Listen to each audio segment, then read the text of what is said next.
Welcome. This is the control navigation video for the REmoteVac PLC control for two material valves. This is the I/O screen, which is our main operating screen. It tells you what's going on with the control. Across the top are your inputs. Input 1 is the only one that we use, and that will tell you if the loader is calling for material. Across the bottom we have the outputs. And output 1 would be telling you that the vac should be on. 2 is the two material valve, and 3 is filter cleaning. Also notice that it's in the stop mode. You cannot enter any of the parameters when it's in the stop mode with the new control setup. So if you want to turn the loader off, you just turn it off with the off switch. If you want to make adjustments to it without it trying to load, just unplug the material switch from the box and it will be fine. Okay, so we want to put it in the run mode, so we're going to hit escape. And we're going to go down to run. We're going to select OK. It's going to ask us to confirm. And we're going to say OK again.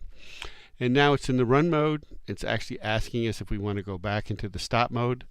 We don't, so we're going to hit escape and go back to the I/O screen. Now from here we can use the up and down arrows to activate the menu. And it's going to go down no matter which one we press. So let's press it here. And this takes us to load number 1, or load number 1 and load number 2. So load material number 1 typically is your virgin material. If you're not going to use your proportioning valve or your two material valve, you can just set load time number 2 to 0.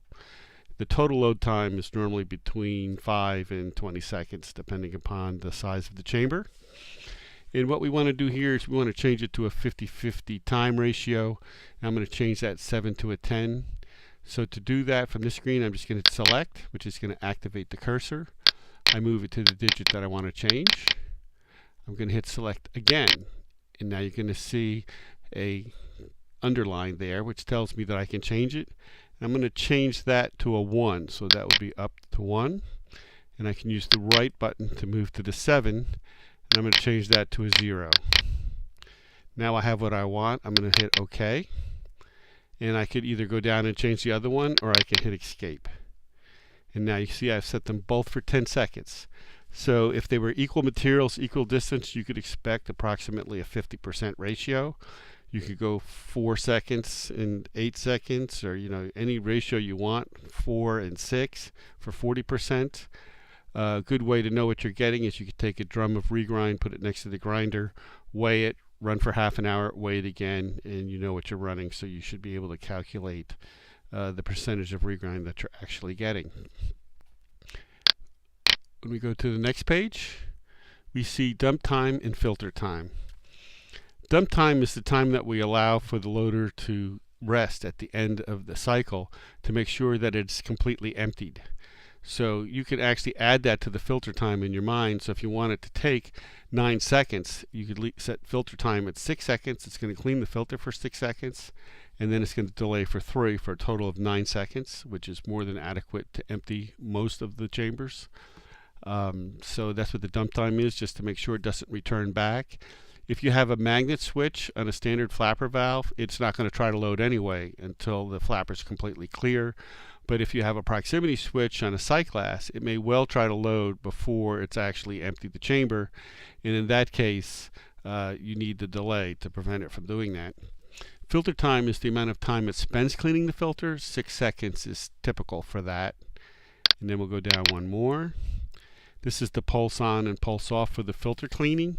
And it's set at 1.5 seconds and 1 second. This is set in tenths of a second. And that will be typical. That should work well. Just don't make the off time so short that the compressed air doesn't have time to return to full pressure in the line. The next screen is material cycles. So let's say you set it for 10 seconds and 10 seconds, but that's going to give you 5 pounds of regrind and 5 pounds of virgin material, and you want to have smaller layers. You can go to 2, and it will break that into 4 cycles instead of 2. If you made it 3, it would go into 6 instead of 2. Generally, you lose control, and it doesn't work very well if you go more than 3 cycles. 2 cycles are more typical, but you can set it anywhere from 1, 2, or 3 without any problem. And below that you can see the serial number for the software in case you need to identify it.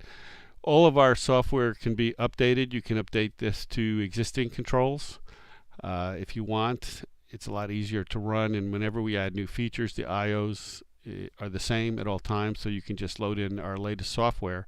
Even if your loader is 10 years old, it should be fine.